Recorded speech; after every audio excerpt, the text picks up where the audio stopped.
A source close to King Charles reportedly dismissed with a resounding snort the idea of inviting Prince Harry and his children to spend the summer at Balmoral, his Scottish residence. This reaction, detailed by the Daily Mail's royal correspondent Rebecca English, underscores the growing divide between King Charles's relationship with Prince William's children, who he sees regularly, and Prince Harry's children, who he's barely ever met.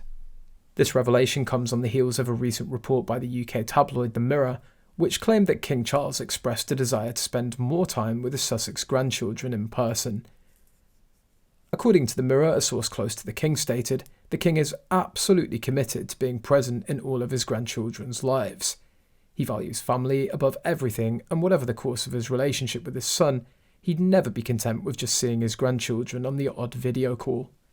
However, the Daily Mail suggests that this wish is complicated by Harry's repeated public criticisms of his father and the royal family, as well as his insistence that it's not safe for him to bring his family to the UK.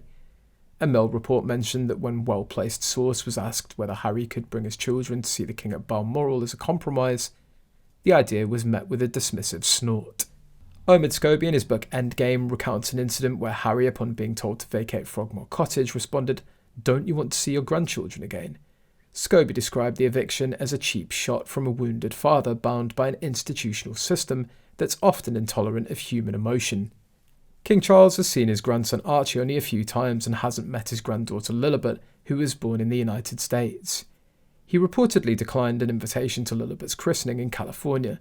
Since Prince Harry and Meghan Markle stepped back from royal duties, Harry's had limited contact with his father, including a recent rushed visit following a cancer diagnosis. In May, during a trip to the United Kingdom, Harry claimed that he was denied a meeting with Charles. While Charles was often perceived as distant during Harry and William's childhood, he's made a conscious effort to be a warm and involved grandfather to William and Catherine's children, who affectionately call him Grandpa Wales. This contrast highlights the complexity and strain in Charles and Harry's relationship. The ongoing tension between King Charles and Prince Harry has not only affected their personal relationship, but also complicated the King's ability to engage with his Sussex grandchildren. Despite the King's purported commitment to family, Harry's public attacks and concerns over security have created significant barriers. In light of these reports, it appears that the chances of a Balmoral reunion this summer are slim.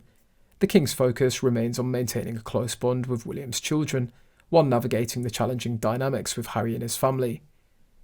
This situation reflects the broader rift within the royal family, where efforts to reconcile are hindered by public disputes and differing perspectives on safety and familial obligations. As the royal family continues to navigate these complexities, the hope for a harmonious resolution remains distant. King Charles's relationship with his grandchildren, particularly those from the Sussex side, is emblematic of the broader struggles within the family. Only time will tell if these wounds can heal and if a more united family front can be presented to the public.